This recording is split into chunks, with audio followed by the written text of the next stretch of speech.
All right, here we are again. And hold on a second, folks.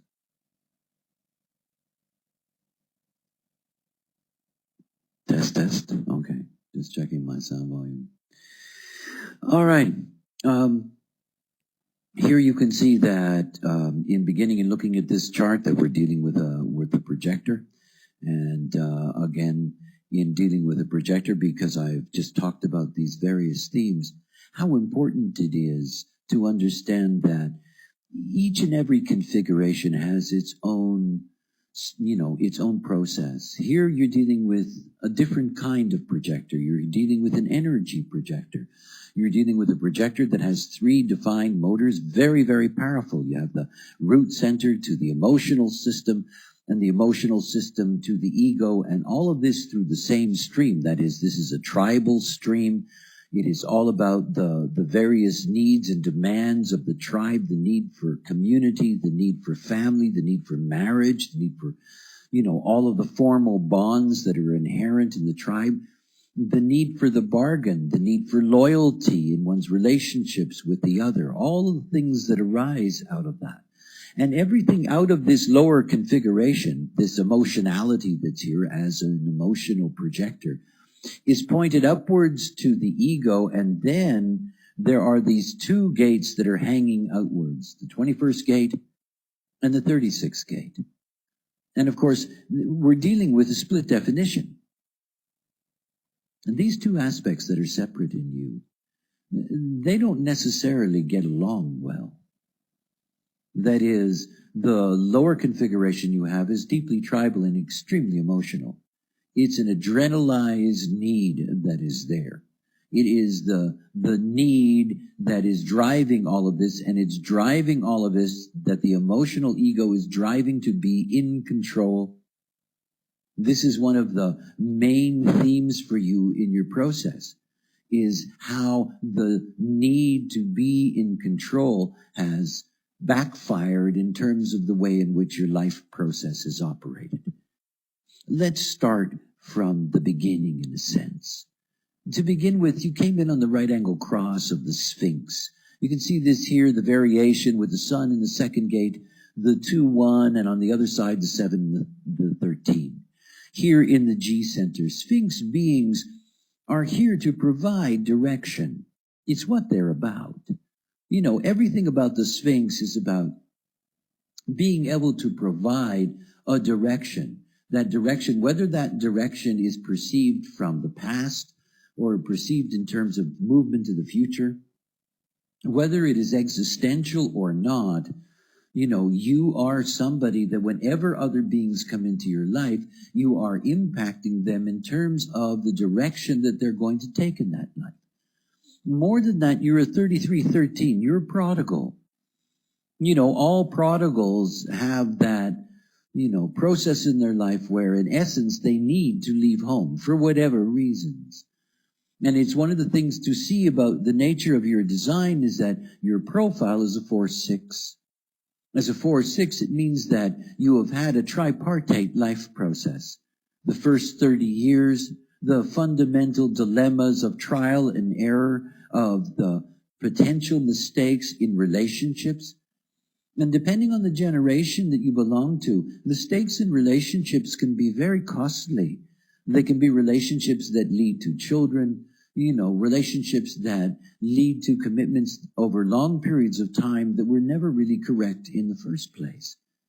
And it is something to grasp about the nature of what it is to be a 4-6, is that, you are the opportunistic role model, and that opportunity, in your case, because you are a split definition, is always going to come from some specific other for you. And that other that you're looking for, is either going to be the 45th gate or the 35th gate, because these are the 2 gates that bring your split together. I have to have progress. It's the deepest conditioning in your life. I have to have progress. I have to have change.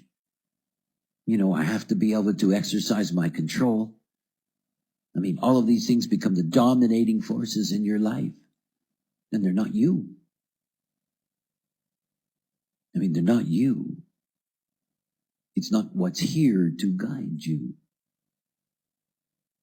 You know, as a projector, to begin with, there is nothing that you can control unless you're invited to. You know, it's only in that moment when you're invited to control. The control is something that you can naturally do. But it is not something that you can try to exercise. Because the moment that you try to exercise it, the moment you try to initiate, is the moment that you end up with a life full of bitterness. Because everybody fights your control. Everybody fights your control. You're split. You cannot just actualize that. And of course, the moment that you don't have control, your emotional system gets all cranked up. This is what you need. This is what you have to have. It has to be done this way.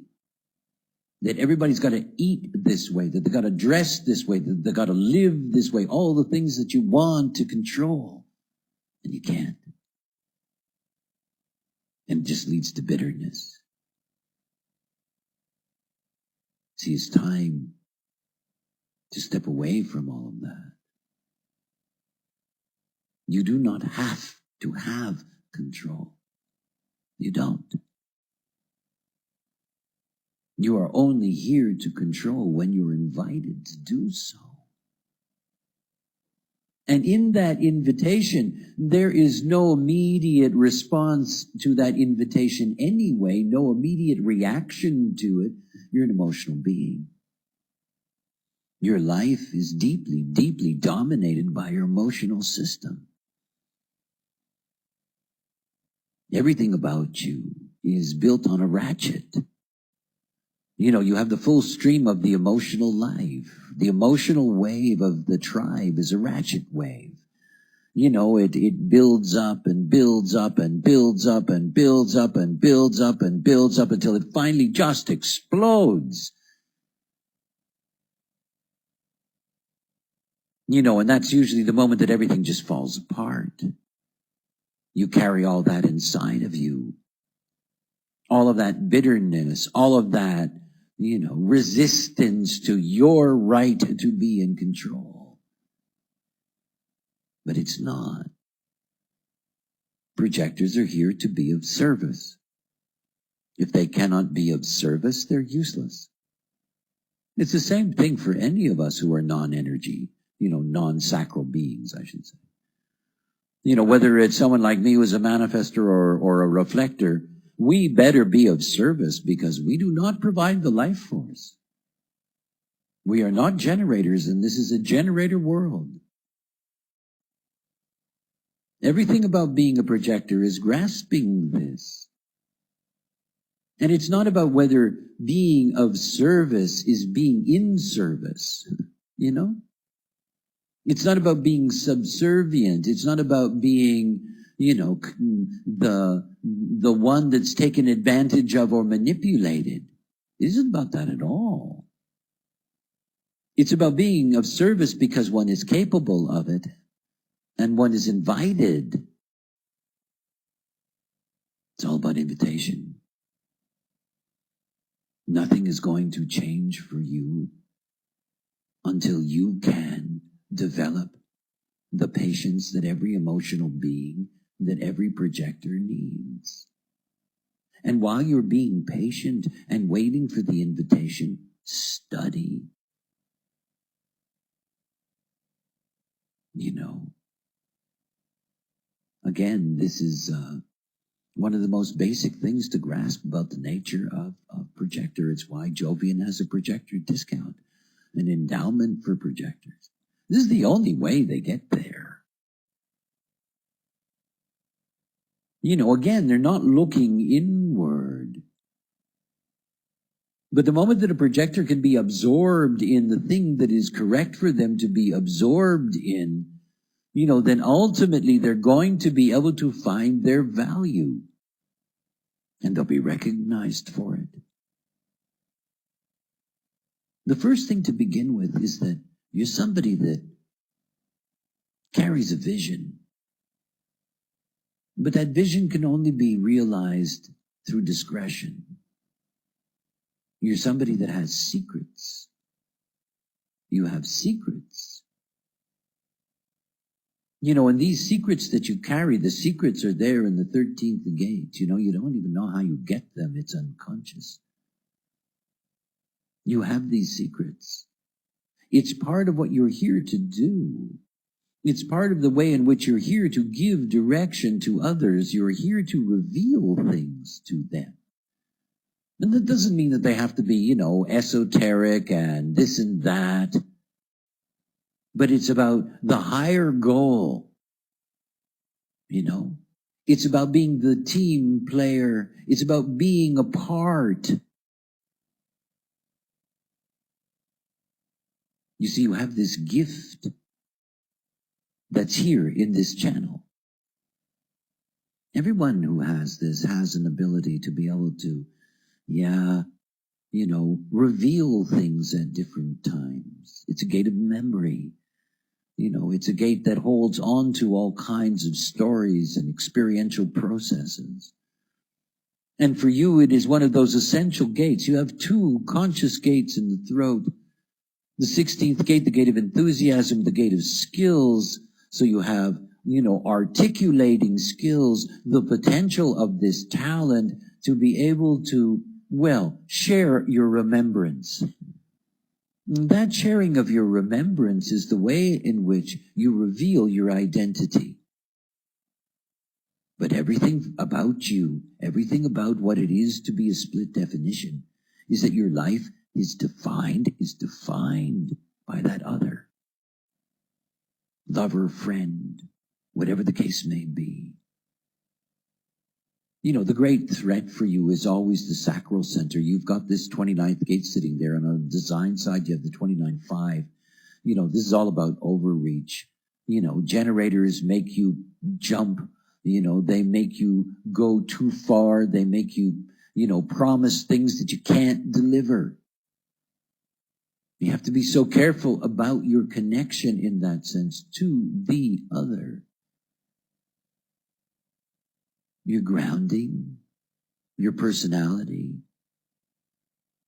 It's about aloneness as a medium for creativity. And it's about understanding something about yourself. Truly. Creativity for you is something that develops within you. You need to have a creative outlet that is not controlled by the tribe. It is one of those things that's important for you. To have that thing that is there for you, that you can creatively express yourself. Now, the creativity is very important to ultimately the way in which your identity operates and the way in which you express it. But you see, you're here to be in the flow of the wave. There's deep, deep pressure on you. To make your contribution, to define your role. You're here to be an administrator. But you're here to know how to let go. Nothing more beautiful. I love this line, disassociation, the ability to let go. The will to concentrate on revitalization and not be handicapped by persistent recriminations. The ability to let go in retreat, to enjoy privacy. Now, privacy, by the way, doesn't mean you have to be alone. You're a social being. It's built into you. It is one of the dilemmas for you. You're always through your 4037 and your 1949. You are tribe. You're always ready in that sense to embrace a community. But that's not what you're about. You're here to be the fool on the hill. It's your 1906. You're not really here to be caught up in all of that, to be lost and having to control those things. You're not. It's not about you have to have progress. It's you have to have respect. That you have to be treated according to who you are. That you're not here to be told what to do, ever. You can only be of service if somebody wants you to be of service.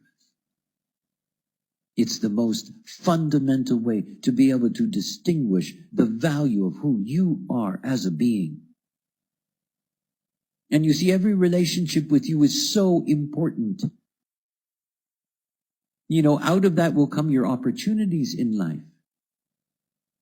And those relationships for you as a split definition are a deep key for you, but they can't just be there.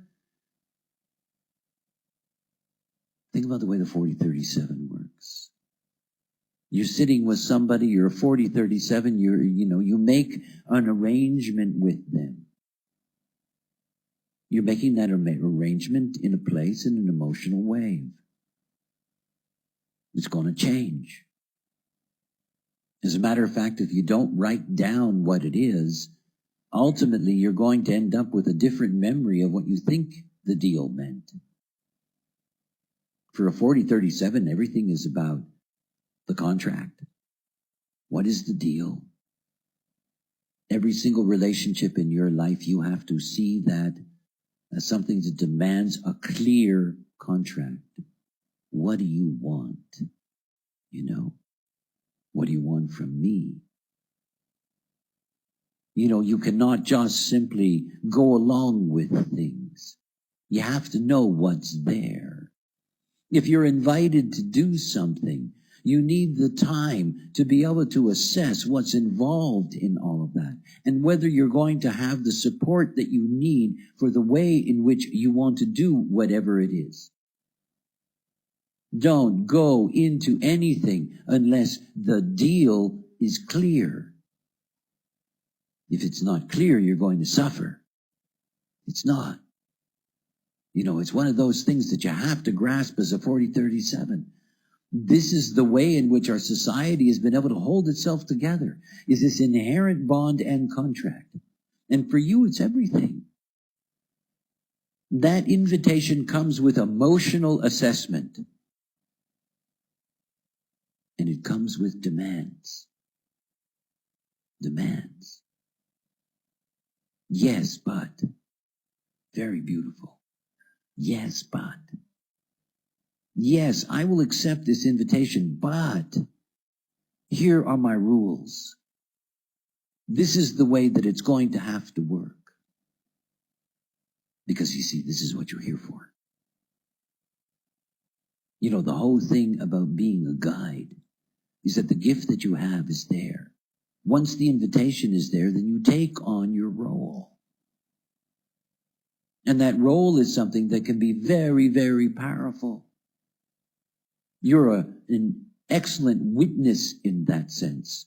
That fool on the hill perspective of being able to look at the other from the distance, looking at their story. So much of the nature of your tribal structure is so that you have enough experiential material that you can watch and assess. See, you're deeply intellectual. You have a completely open ash and you've got a completely open head center. It means that conceptually that you can float around all over the place. As long as you're not, trying to convince yourself that you're certain about anything. You have these intellectual gifts of being able to assess the other. Your open spleen, your open sacral tell you so much about other human beings. And you see that part of you that is your identity, that being inside of you, the role of that identity, because it is your cross. It's an identity that needs to share, and you need to share verbally with others. This is what is going to give you your power. But it all comes down to the community of your relationships. It all comes down to, where you are in your process as a 6-line being. You've got 7 6 lines. It means for you that there is enormous pressure on you to be correct. Enormous pressure on you to be correct. If you're not correct, you cannot be aloof. You cannot be that fool on the hill. If you're not correct, you cannot disassociate. You cannot. You know, the power of what lies in you, this whole mutative potential that is there in you is just waiting. And you got to trust in the waiting. See, the moment that you can really grasp that we are in a program is the moment that you can see that everything will be provided. It's just all there. You know, it's only when you find the courage to surrender to being you instead of suffering. You know, instead of carrying all of that bitterness and the pessimism from the first part of your life and all of that stuff and dragging it around with you. And there's no need. You see, you are truly a force. All that energy built up in those three motors, desperately trying to find a way out. And then, of course, investing your energy in all of the things that are just not right for you. You know, fourth lines always lead to the same thing. Exhaustion, fatigue, burnout. It's the theme of the fourth line. You know, you can get really tired. Bitterness is debilitating. So just plain stop. You know? I mean, this is the whole thing. If you don't demand being treated correctly, you will never be treated correctly. And you don't have to shout it out. You have to live the integrity of what you are. You wait for the invitation. It will be there. And that's what's going to make a difference for you. This creative aspect, this sharing aspect, this part of you here, the whole sphinx alignment of your G center to the throat, it doesn't agree with all of this here. You know, you're emotionally tribal. Emotionally tribal. But your identity is very cool, and all it wants to do is just be able to share. It's different. And it wants to be able to share experiential wisdom. So you need to be in the community in order to get the experiential wisdom. You need to be in the community with the right others. And again, it goes back to the same thing. If you don't enter into relationships correctly, you're not going to be fulfilled in your process. You're not. You know, and as a standard comment to any projector, don't allow yourself to be exhausted, particularly with your three motors. Don't allow yourself to be exhausted. You know, you need your rest. You need to look after your aura. You need to find that thing that you can go into deeply. And you need to understand the most basic of rules in all of your relationships. Relationships are agreements that are built over time. If you build your relationships that way, then you're going to get those opportunities. And it's going to be the opportunity for you to be able to express what you're here to express, which is your role model wisdom. To be an example. To be an example of what it is to be correct, to be whole within yourself. Within yourself. You know, I love the story of the fool on the hill. It's a beautiful story. You know, there's the fool up there on the hill above everything. From the fool's perspective, it could look like everybody down below in the village doesn't even know they exist. But oh boy, do they know. Because the sixth line being when they are correct, when it is a projector, they are deeply recognized. And in that moment where the village is in trouble, you know, they will go up there to that fool on the hill to seek out that wisdom. That's you. Don't offer wisdom. Don't tell anybody you got it. Don't try to control people in order to be able to do all those things. Just sit back and allow life to awaken you. It is what it's all about for any being. No matter what I can tell you, it doesn't matter what I can tell you. What matters is if you're ready to simply accept life. Not try to control it, manipulate it, change it, fix it. But simply to embrace your life, whatever you get out of it. Because it's the only thing.